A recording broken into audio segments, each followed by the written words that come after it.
IAS अफसर सुशील कुमार पटेल एक ऐसे जुनूनी अफसर हैं जिनका दिल हमेशा मानवता के लिए धड़कता है। मिर्जापुर के इस कलेक्टर की ईमानदारी से तो हर कोई वाकिफ है, लेकिन ये जिस फन के माहिर हैं उसे कोई नहीं जानता। वक्त मिलने पर ये कभी चिड़ियों को दाना चुगाते नजर आते हैं तो कभी उन गायों की परवरिश में जुटे रहते हैं जो लॉकडाउन के दौरान भूखमरी की हालत में पहुंच गई थी। श्री पटेल ने इन गायों को न सिर्फ दूसरी जिंदगी दी, बल्कि अपने बंगले में रखकर इनकी अच्छी देखभाल भी शुरू करा दी। गंगा तट पर बने कलेक्टर के बंगले में गजब की हरियाली है, दुर्लभ पेड़ पौधे हैं और पेड़ों पर कलरव करती हैं 40 तरह की चिड़ियां। सुशील जी जब चिड़ियों को पुकारते हैं तो वे उनके इर्द गिर्द मर्राने लगती हैं। सुशील सूबे के ऐसे कलेक्टर हैं जिन्होंने कोविड काल में वनवासियों को खाली पेट सोने नहीं दिया, रफ्ता रफ्ता सबकी भूख मिटा दी, साथ ही कोरोना पर भी विजय पाई। मिर्जापुर की तरक्की को लेकर इनका नजरिया बहुत साफ है। आप भी मिलिए और जानिए सुशील कुमार पटेल का नजरिया। तो नमस्कार, मैंने जनपद में डीएम का चार्ज 2 नवंबर 2019 से लिया, तो लगभग मुझे 1 साल पूर्ण हो गया है। और 1 साल ये कैसे बीता है मुझे बिल्कुल पता भी नहीं चला है और ऐसा लगता है कि कल ही ज्वाइन किया है। तो 1 साल की जो ये अवधि रही है ये बड़ी यादगार रही है। कई चीज़ों में बड़ी अलग अलग रही है। कई कार्य हुए हैं, कई उपलब्धियां हुई हैं, कई टीम वर्क हमने देखे हैं। और यूँ कहें तो 1 वर्ष में बहुत सारी ऐसी यादें हैं जिसको आप पिरोना चाहें तो काफ़ी समय लग जाएगा। मिर्ज़ापुर के पर्यटन में जो दूरस्थ लोग हैं, ये जगह तो माँ विंध्यवासिनी के मंदिर की वजह से जानी जाती है। और इसके अतिरिक्त आप जो यहाँ पर तिरकोड़ हैं, अष्टभुजा है और कालिको का है। लेकिन जब आप यहाँ पर आते हैं, जो आसपास देखते हैं, तो यहाँ पर इतने सुंदर जलप्रपात हैं, झरने हैं और मैं कहूँगा तालाब, वाटर बॉडीज़ हैं और ऐसी जगह पर हैं जहाँ पर अगर आप रहेंगे तो आप एकदम मंत्रमुग्ध हो जाएंगे। और मैं कहता हूँ यहाँ पर पर्यटन की अपार संभावनाएं हैं, चाहे वो चुनार का एरिया हो हमारा, चाहे आप देखेंगे जमालपुर साइड में चले जाएं या तालाब देख लें, या ऐसी सिरसी डैम है, अदवा डैम है, बहुत सारी ऐसी जगह पर हैं जो अभी लोगों के निगाहों से छूता रहा है। और मेरा मानना है कि अगर व्यक्ति पहली बार आके देखेगा तो ज़रूर दोबारा आने और अन्य लोगों को भी कहेगा कि यहाँ पर घूमा जाए। तो पर्यटन की यहाँ पर अपार संभावनाएँ हैं और शासन के दिशा निर्देशों में भी कार्य हो रहा है। और आने वाले दिनों में अभी जैसा आपको पता है विंध्य कॉरिडोर का भी प्रस्ताव है। तो मेरा मानना है कि आने वाले दिनों में यहाँ पर पर्यटन के जो फुटप्रिंट्स हैं, हमारे लोगों के आने के फुटप्रिंट्स हैं, नो डाउट ये कई गुना बढ़ने वाले हैं। विंध्य कॉरिडोर एक बहुत बृहद परियोजना है और ये फेजेज़ में लाने की बात हुई है। और अभी आप देखेंगे तो यहाँ पर एक पीपीपी मॉडल पे 2 हम लोगों ने रोपवे भी पर्यटन विभाग के माध्यम से बनाए गए हैं। घाटों का भी सुंदरीकरण किया जा रहा है। और ये जो इनके मार्ग आप देखेंगे जुड़ा हुआ तिरकोण जिसको हम लोग कहते हैं, अमूमन जब यहाँ पर नवरात्र का मेला चलता है तब यहाँ पर काफ़ी लोग आते हैं। किंतु उसके बाद भी जो लोग आएंगे उनको ऐसी चीज़ें हम लोग देना चाहते हैं कि जब वो यहाँ पर आए, यहाँ के जो भी उनकी यादें रहें वो उनकी धरोहर बन जाएं। तो 2 पुरस्कार मिले हैं। एक तो स्कॉच का गोल्डन पुरस्कार मिला था जो हम लोगों के प्रयास रहे हैं कोविड को रोकने में, उसके दौरान जो काम किए गए हैं यहाँ पर, उसके चलते एक पहला पुरस्कार था। एक पुरस्कार अभी भारत सरकार जल शक्ति मंत्रालय की तरफ से मिला है। ये नदियों के पुनरुद्धार के जो उत्तरी के क्रम में जनपद को 3रा स्थान मिला है। तो जो जल संरक्षण का काम पिछले 1-1.5 वर्षों से किया गया है, अभी किया जा रहा है, तो इसमें की भी सराहना हुई है। टीम बहुत ही उत्साहित है और काफ़ी अच्छा लगा है जनपद को। और ये बहुत अच्छा सा मैं कहूँगा अचीवमेंट रहा है पिछले 1 वर्षों में 2 ये पुरस्कार जो मिले हैं। जो पहला अभी हमारे सामने है वो बिंद कॉरिडोर का है। जैसे शासन के निर्देश आते हैं उसी हिसाब से हम लोग काम करेंगे, क्योंकि सब लोग ये बिंद वासिनी माँ की भूमि जानी जाती है। तो इसके जो भी हमारे बिंद कॉरिडोर के प्रोजेक्ट्स है वो है। दूसरा आप देखेंगे टाउन में यहाँ पर ट्रक का अभी हमारा बाईपास तैयार नहीं हुआ है, तो ट्रक के जाम लगे रहते। तो हमारी पूरी कोशिश है कि जो हमारा ये NH7 बन रहा है इसको हम अप्रैल तक चालू करवा दें, ताकि बाईपास से ट्रक निकल जाए, लोगों को काफ़ी सहूलियत मिलेगी। इसके अतिरिक्त 2 ये प्रोजेक्ट हो गए। इसके अतिरिक्त जो अभी माननीय मुख्यमंत्री जी के साथ समीक्षा भी हुई थी मंडल की, उसमें ये बात हुई थी कि जो शास्त्रीय ब्रिज हमारा है, जिसको हम कहेंगे रीढ़ की हड्डी है हमारे भदोही से या प्रतापगढ़ से या जो अन्य आने वाले लोग हैं, ये जो औराई वाला हमारा हाईवे है नटवा तक ये पूरा जुड़ जाएगा डबल ब्रिज से। ये इसके अतिरिक्त NH76 जो अब बन रहा है वो भी पूर्ण करने की बात है 1-1.5 महीने में। तो कनेक्टिविटी के लिहाज से भी मैं कहूँगा बहुत अच्छा यहाँ पर जनपद में कार्य हो रहा है, प्रस्ताव भी जा रहे हैं, पर्यटन का भी देखा जा रहा है। और तीसरा मैं कहूँगा जो रोज़गार की बात आती है उसमें खासकर मिर्ज़ापुर का आप देखेंगे उद्योग अभी ODP में हमारा कालीन था, और अभी हाल में ही पीतल को भी उसमें जोड़ा गया है। और इसमें हम लोग सोच रहे हैं कि एक ऐसी भूमि की तलाश की जाए जहाँ पर हम एक औद्योगिक क्षेत्र बनाएं, और उसमें जो मिर्ज़ापुर के न केवल कालीन मैं कहूँगा और पीतल हो गया, दरी हो गया, और मैं ये कहूँगा हैंडमेड जो दरी है आपके बनारस में भी बिकती है, तो काफ़ी काम यही मिर्ज़ापुर का ही है। और कोशिश ये है कि अगर इन सब प्रोडक्ट की पहले भी GI 8 GI हैं मिर्ज़ापुर के प्रोडक्ट की, तो जैसे आप इनकी दरी हो गई है, पीतल का भी है, इस तरह 8 है अभी लिस्ट। यहाँ चीनी मिट्टी वाला है, चीनी मिट्टी का भी उद्योग बहुत बढ़िया है, चुनार एरिया में आप जाएंगे तो ये सब है। तो इसको जब तक आप इन सब की ब्रांडिंग नहीं करते, GI टैगिंग नहीं होती, लोग बाहर जान नहीं पाते हैं।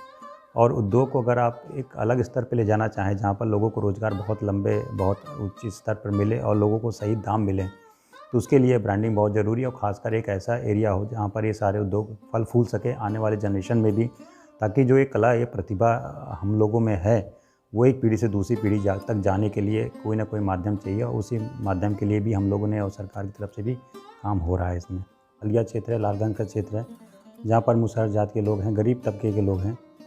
और जब ये कोविड स्टार्ट हुआ तो कोविड के बारे में उस समय बहुत ज़्यादा लोगों को नहीं पता था। 2-3 चीज़ें पता थी कि वायरस जो है जैसे मानव के साथ ही गत करता है, जो संक्रमित है उसी के साथ जाता है, और वायरस जो है जनपद में कभी भी किसी व्यक्ति के थ्रू या कैसे अन्य तरीके से भी सामान्य थ्रू भी आ सकता है। तो लोगों में सतर्कता रही, और हम लोगों ने सबसे पहले जागरूकता अभियान और जो लॉकडाउन के जैसे भी शासन के आदेश थे उसके तहत लॉकडाउन करना और लोगों का पालन उसके अनुरूप करवाना। तो आप देखेंगे जब कई जनपद में इस तरह की चीज़ें हुई कि लोग उसका पालन नहीं कर रहे, खासकर जब टेस्टिंग हुई तो टेस्टिंग में भी कोऑपरेशन लोगों का नहीं मिल रहा था।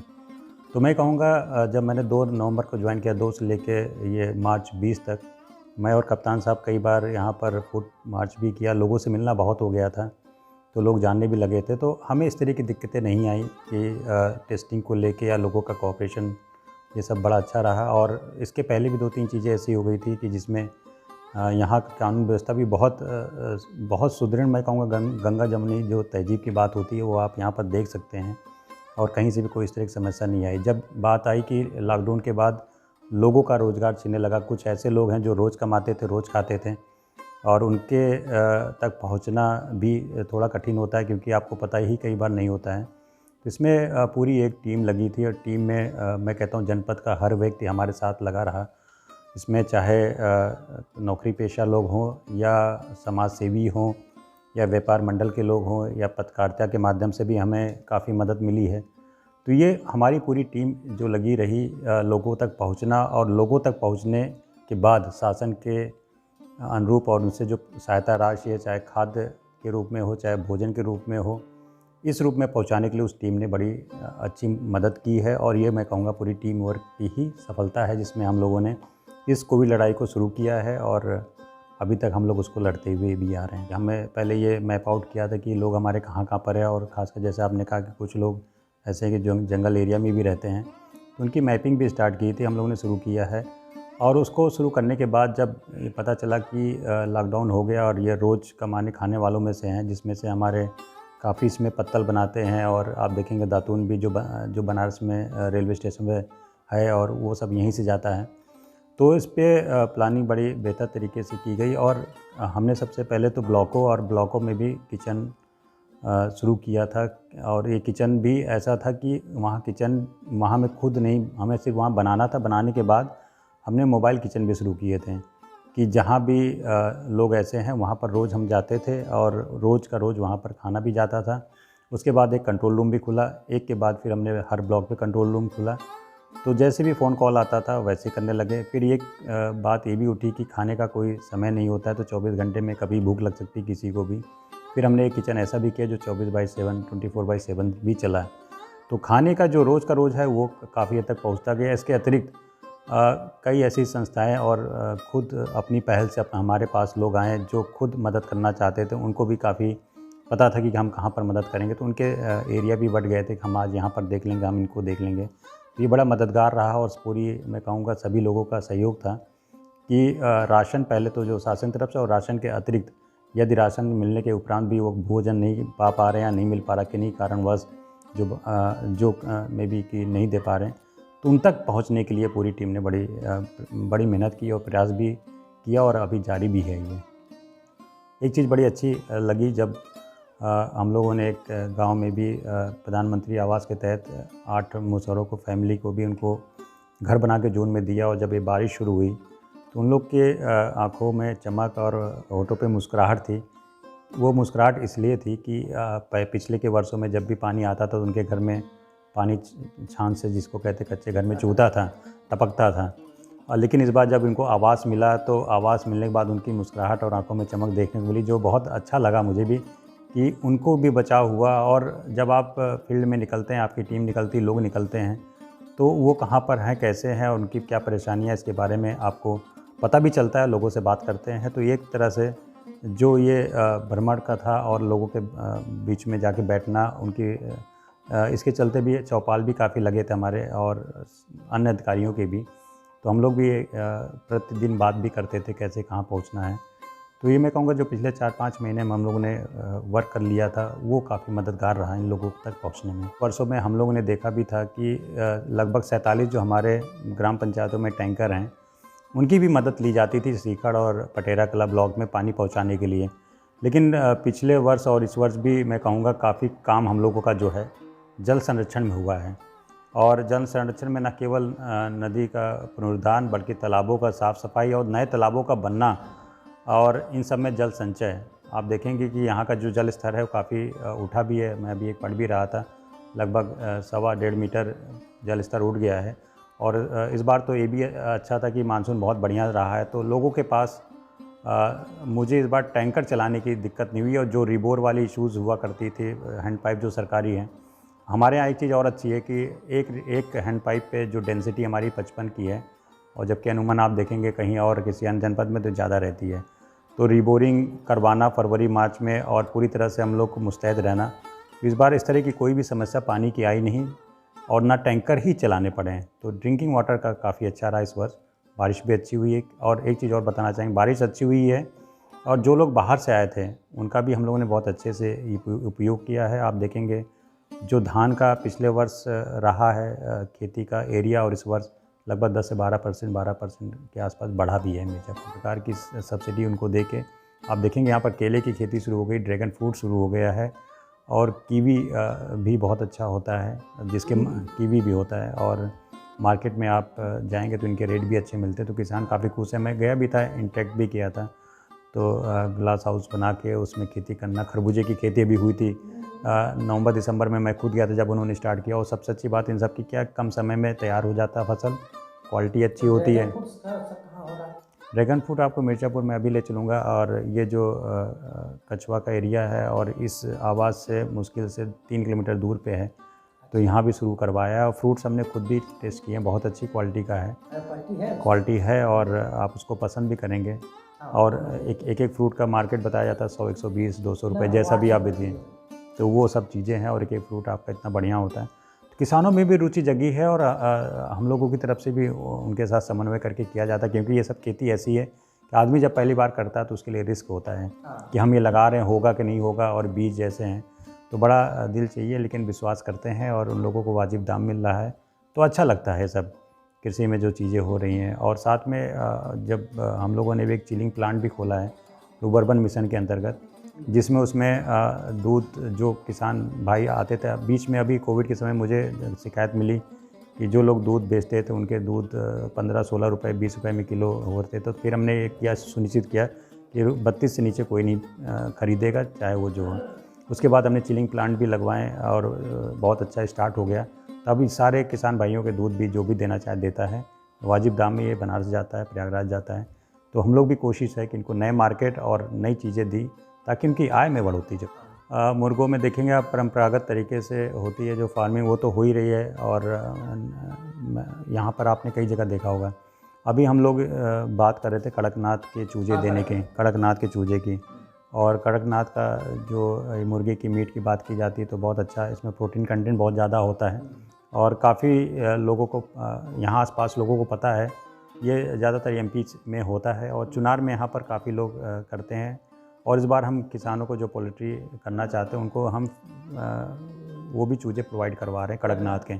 तो जब एक बार होने लगेगा उसका दाम भी बहुत अच्छा है, जो हमारे परंपरागत तरीके डबल कर लें, 3 गुना कर लें, क्योंकि इसका कोई रेट नहीं होता, जिस हिसाब से डिमांड आती है उस हिसाब से हो जाता है। तो ये भी एक पहल है हमारी।